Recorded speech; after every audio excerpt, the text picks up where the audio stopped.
Какие же ошибки не надо совершать торговому представителю, чтобы его продажи в полях были максимально успешные? Конечно же, первая ошибка – это подготовка. Но как же без подготовки?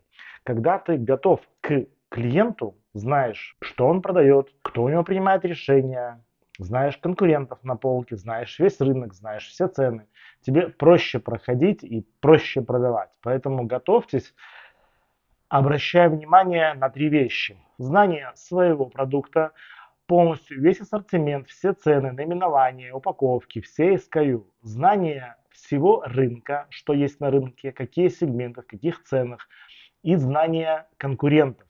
Кто сильный в том или ином сегменте, тоже важно знать, чтобы подвинуть вашего уважаемого конкурента и стать на полку вместо него. Ну а как же еще?